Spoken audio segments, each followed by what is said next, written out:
Welcome everybody to the Flat World. Yeah, hey guys, it's Mug Swamp. I know it's been a while since my last video, and I sincerely apologize about that.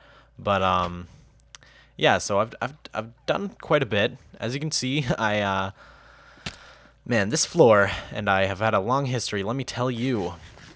I don't know if you guys have been watching this long, but back in episode, I think it was 4, I dug this hole.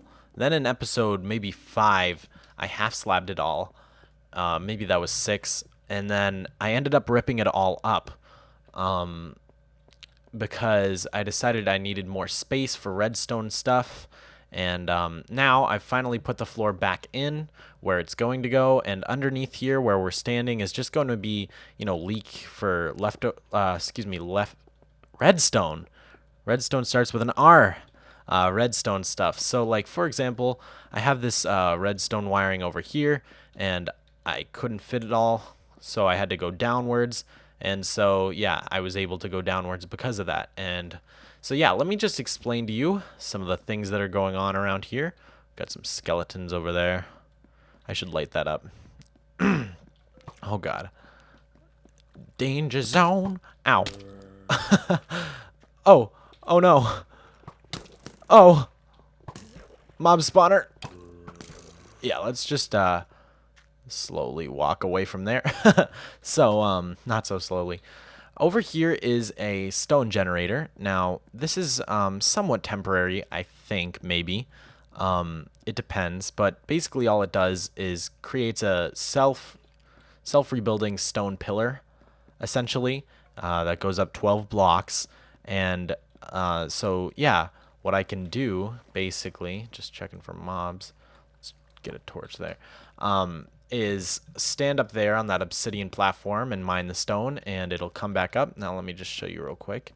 So I flip the switch. I'll put a link in the description. It's by, I think it's like Steven3AU or something. He's the Minecraft over engineering guy. Just use his tutorial real quick because I wanted a fast stone generator. And yeah, bam. So using those pistons down there and that clock, it's much faster. And stone is faster to mine, and also if I use a silk touch pick, I don't have to cook it. So yeah, the combination of all those things has helped me rebuild my stone. I now have that much and a bunch more in that chest over there, which is great because I've been using chests and chests of it for reasons I'll show you in a bit. But yeah, so new stone generator. Over here is just the beginning of a project we're going to be working on. It's the farm project, essentially. So what I've done is I've divided the flat world up with these dirt lines. I don't know if you've noticed, but on this side, the main focus is going to be, of course, the slime farm, which is going to extend all the way to the ceiling.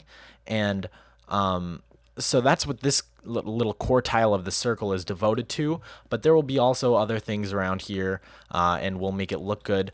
But starting at this hole, it's divided in 2, and on this side it's all going to be farming. And I found the center and placed this big array of levers, and basically what it's going to do is each one is going to control a different thing. And I've counted out some of the things like wheat, carrots, potatoes, netherwort, let's see, going to try and do melons, seeds, and then some other stuff as well. And I've left space. Of course, there's space for more. And basically what each of these levers does is I've reversed it so that down means off, because that's how I like my levers to be. Down means off, like a light switch.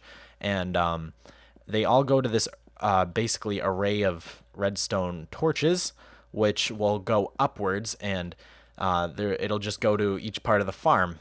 And got some zombies over there. And this is the all switch. So if I flip this switch, everything should go off. All these redstone torches should go off. And over there is a sand generator, but I don't have any sand, so right now it's just gravel. But yeah, in case I need to do some pillaring or whatever, just nice to have. So this switch is for the gravel generator, and that'll turn it on as you're seeing right now. And then I can turn it off. And one of the things that happens is the gravel gets stuck, sort of, on the, gotta kill this guy. I should have a sword on me. The gravel gets stuck on the hatches, I think they're called, the trapdoors. And because, you know, there's that weird glitch in 1.3 where it's not really there, but it is. So, like, if I try and pick this up, I only got a bit of gravel, 2 pieces. But if I go up here, you can see some of it's stuck on the trapdoors. So all I have to do is press this button, and then all of it should come down. I'm going to go make a sword real quick, by the way. So yeah, that's how that works. Very nice. And then we'll go collect our gravel in a second. Okay, grab a sword. And while I'm at it, just going to take off my sweatshirt because it's getting hot in here. So, yep. So I'm not sure where this slime spawned. That's kind of concerning. Hopefully not over there, because I don't think there's any slime chunks over there. Yeah, okay. Can't kill that guy because their hitboxes are screwy. But, yeah, so the all switch, which I flicked, activated the gravel. And see how the button worked. Now we have 34 gravel instead of just 2. So, that's the solution I came up with for that. And by the way, the sand generator is Zuma's design, or at least I use his tutorial. So yeah, but like I was saying, this all switch will turn off all the redstone torches. And then if I just flick this one, you bugger. See, oh, I didn't flick it, did I? Flick. There we go. If I flick that and kill this slime, these guys are ridiculous. Then the first torch is off, and so on. Flick the second one. The second one goes off, and it just goes down the line. And then the 2 on the end aren't connected to that array. They're just connected to this gravel farm and anything else I want to go on the bottom floor. So that's basically how that works. Real quick, just going to press the button and get the gravel. And the reason that works, by the way, is because what's supposed to happen is the gravel is supposed to be sent through by the flickering of these hatches, and I probably could get it by sustaining the pulse, but I didn't feel like doing that, so I just added a button which sends a short pulse to this line, activates these hatches, and makes sure all the gravel falls down. So there you go, 60 gravel, and yeah, that's how I can duplicate gravel, and I don't really feel too guilty about using those, so hopefully you guys don't have anything against them. And let me just check, because it feels like we're getting a little choppy. Yeah, the frames aren't the best, so I apologize if this episode was a little choppy. I'll check that out in a second. But for right now, let's just go up here, and I'd like to show you guys what I've been doing up here. So I've really been working on 4 buildings, and basically what's going to happen is they're going to feed peaceful mobs into this area over here. Below here will be a room. You guys have to bear with me because a lot of this is just ideas that I have and plans. But a lot of the peaceful mobs will feed from these 4 buildings. I'm going to have minecart, breeders. Got some loot down there.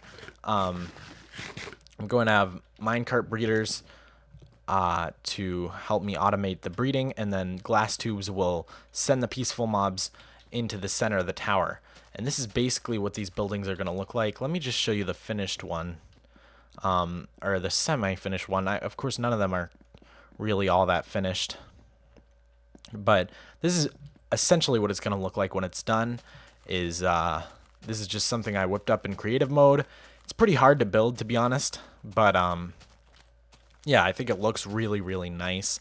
And that's all that really matters for this type of thing. Usually we go for technical, but I think it looks really, really beautiful. So, and maybe someday, if you guys want, I'll do a tutorial on how to build beautiful things. Not that I'm the expert or anything, but I learned a lot of things in designing these. And as you can see, there's just glowstone pot lights to give some extra light. I'm gonna work on adding torches up there or something.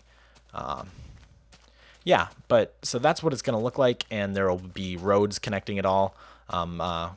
As soon as 1.4 comes out, we'll get those corner stairs, and I'm going to use those for the roads a lot. So yeah, over here is a trail leading to the Enderman farm, which I haven't really done much with. It's not working too well at the moment. And then on the other side, so on this side, over here, will be the trail leading to the Garden of Pharos, which I am dedicating to one of my very dedicated subscribers, Tpone2424. And let me just show you real quick. This is, where is it? There we go. There's the path to the Garden of Pharos. So out this exit, I'll build a road leading to that. And yeah, like I said, gonna dedicate that to Tpone2424. He's donated $50 to me, and I just gonna say that means so much to me. That's really truly amazing that he would like my videos that much and want to support me like that. And it's definitely going to help me. I'm working on getting a new computer. Mine's pretty old. It's only got 3 gigs of RAM. So thanks so much to Tpone for that. That's really truly amazing, and it means the world to me. And yeah, I think the Garden of Pharos would be a great place to put any sort of people who donate, put their names. And anyways, so what I'm walking towards right now is sort of something new. It's not lit up, so we got to be a little careful, but it's a design for a spider farm I was working on. And actually, I think I'm going to go back and go to sleep real quick so that nothing bad happens out here. Let those mobs despawn. And yeah, so I'm going to go back all the way across here. It's too bad we don't have ice, because I could half slab this all out and put ice under. That would be nice, because I don't know, I'm always walking around up here, and it's just such a big tower. But yeah, I wish we could have speed potions. But that's actually a possibility, but I need to talk to you guys about that. But I'll get to that in just a bit. For now, we're going to come over here and take a look at what I've done with this so-called spider farm. It's another farm that's not really working how I would like it, but I'm not giving up totally on it yet, but we'll see. I think it's because I totally messed up on the spider spawning requirements, and I'll tell you guys what I mean by that in a second. So I built out at least 128 blocks, or 140. I always forget while I'm recording. But anyways, I built out quite a bit from the mob spawner, more than enough. Got a squid there. But basically how it's supposed to work is there's these spawning pads, and this is the second layer I'm adding right now. So these are you're basically looking at right now, the water streams, and in each of these 3x3 spaces is a spawn pad, and I made it 3x3x1. And let me just show you what it looks in here. What it looks like in here, excuse me. If I can hopefully make this. Oh, perfect. Okay, so as you can see, we've got a bunch of 3x3 pads, and let me just make my way to one of the corners here, which is actually a little challenging. So as you can see, there's a 1 tall clearance on each of these 3x3 pads, and up to this point, I've thought that spiders spawned in a 3x3 space with a 1 high clearance, but I don't think that's the case, because we're getting no monster spawns in here, and I feel like that's sort of unlikely, considering I've got everything lit up and everything.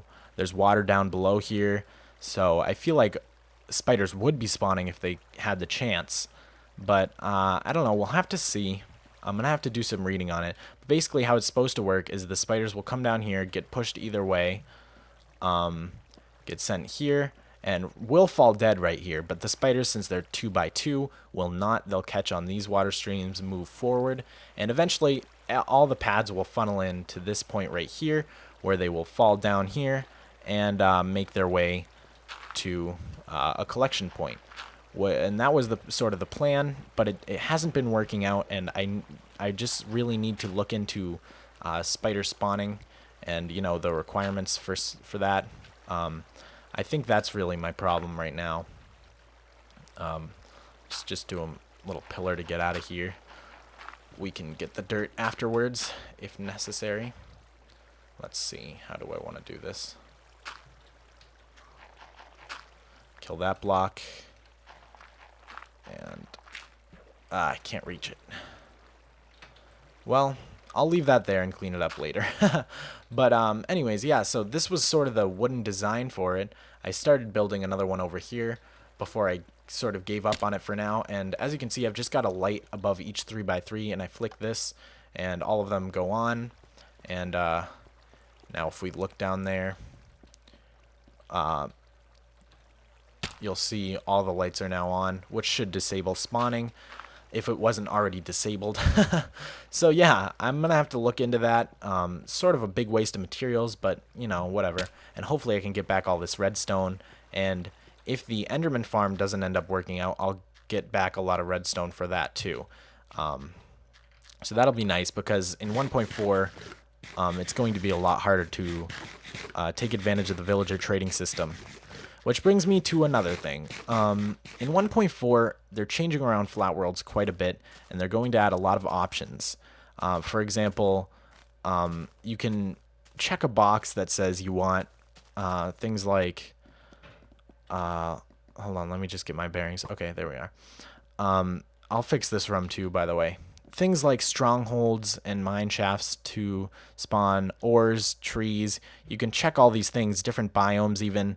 And of course, I wouldn't want ores, and I don't really care for mine shafts or trees, but the things that really piqued my interest were the different biomes and the options for different biomes and the options for the strongholds. Now, different biomes would give me... Oh, and you can also generate plants. So this would give me... I could now have reeds, which would be cool. Because currently I have no way of getting reeds, which means no way of getting books, no way of making sugar, which in turn means no potions of damage, no potions of speed, means a lot of things. And also I can't get pumpkins, which means I can't get iron golems to spawn just by making them, and that would be useful for sort of mob separating. And also snow golems, if I checked on biomes, I could get snow for the first time, and sand would be huge. But also, so that's one thing. Like to hear you guys' opinion on that. I don't know what I'm doing. Should I do that or not? I'm leaning to the side of maybe not. But the thing that's really piquing my interest is the stronghold. I can make an Enderman farm and, you know, do stuff in the end. And I think that's one of the things that this Let's Play doesn't let us do, and I think that's a shame. So I'd really like to hear you guys' opinions on that. You know, a lot of you don't normally comment, but if you do enjoy the videos and you care about what goes on in them, please do let me know. I'm going to be doing a lot of thinking about it, and how I would do it is I would just identify where the stronghold is. I would generate a new flat world in 1.4, identify where the stronghold was. I'm just sort of giving you guys a look of what it looks like from up here, by the way. I identify where the stronghold is, and then take that chunk and MC edit it somewhere into my world. And it would be kind of ugly. It would just be stuck there, but hopefully we could, like, you know, put a glass dome around it, make it look cool or something. But yeah, and I'm working on an entrance for each of these places, by the way. Not quite sure what I'm going to do with that yet. But yeah, so think about that, guys. Let me know what you think, and yeah, we'll hopefully come to a decision soon. I'm pretty torn up about it, but yeah. So yeah, as you can see, that's why I extended that dirt a couple episodes ago when I did that time lapse. I was doing it so that I could add these buildings in. Gonna have to do that to all four sides. It's gonna take hours and hours and hours and stacks upon stacks upon stacks of dirt. Probably, you know, 10 double chests or something ridiculous. But another thing that 1.4 brings us is anvils, which means I'll never have to get another diamond tool again. Hopefully I can just keep repairing them. And yeah, I'm gonna start using a lot more level 30 iron tools because they're pretty easy to get. So yeah, there's the spider farm in all its glory. The non-working spider farm. And yeah, just come around here, you can see I started to lay the foundation of each of these buildings, but yeah, I gotta extend the dirt. So guys, I don't really know how much time's left in this episode. I don't really have much left to show you. This is basically everything I've done. I gotta add more layers to this, extend the tower up, maybe figure out a way to decorate it, because now I'm realizing after I put in these really incredible, well, not to toot my own horn, but incredibly detailed, at least, buildings, and it's going to look like this on all four sides, by the way, a bridge across each, and it's going to be very symmetrical. That's just how I work.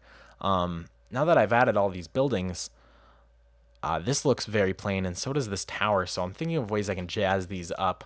And I sort of just built these this way without even thinking about it. I'm not really sure why, because I always like to make things pretty, but I think I was just kind of going for, you know, functionality, you know, so, but by the way, gonna plan on incorporating a big flag over each of these entrances. There's gonna be a little arc here, which entrances into the place, and I'm gonna incorporate a big flag, and they'll all be different themed. So like, I'll try and do a probably a white flag for sheep. I'll do like white, red, and yellow for chickens. I'd say maybe pink and white for pigs and black and white for cows, maybe, because I can't really get beans. That's another thing that adding a biome would help me do. I was kind of thinking I could just add a little tiny biome, like a little tiny selection of each biome onto the flat world, just like where I could, I don't know, but would that take away from how cool it is, this vanilla flat world with just nothing but dirt and villages, and I've built all this, you know, would that take away from that? So I don't know, I have to think about it quite a bit more. There's a lot of things I'd love to do with this flat world that I can't, but that's part of the fun of it, the limitation of having a flat world. So yeah, I got to do some lighting up around here. I've let it go for far too long. But yeah. So back down here to my half slab kingdom. Of course I'm going to make all this look really nice too. It's going to be all sectioned off, you know. So big rooms. This one's just going to be layered, so you're not really ever even going to go in this part of the tower, this core tile. So yeah, hopefully this episode isn't too short, but I'm going to be starting a series soon, I think, maybe, with the game Spore. And I don't know if you guys like that game. It's pretty old, but it's one of my favorite games, and I think we could have a lot of fun with it, potentially. So we'll see. Again, if you like that idea, feel free to leave a comment. Ooh, ouch. I just had one of those cramps in your leg that you get when you like flex it the wrong way. Tough. Yeah, I got a lot of lighting up to do around here as well. Need to go make some torches or something. But anyways, guys, I think I'm gonna wrap it up for today. It's probably a bit of a short episode this time, but hopefully you guys don't mind. And again, really sorry for the lack of videos in the past like week or so. Just been incredibly busy, and hopefully I can really start trying to battle that, because it's a problem not making videos, falling behind on my schedule. Not that I have a set schedule or anything, but you know, it's funny, like while I make videos, I'll get like 1 or 2 subscribers every day, every other day. But when I stop making videos, so does my audience. My audience just stops. No more subscribers, no more comments. It just stops. It's very lonely. So yeah, hope you guys enjoyed this video, and hope you guys are enjoying the flat world. Again, let me know about all the things mentioned, and yeah, I guess I'll see you guys next time. Take care.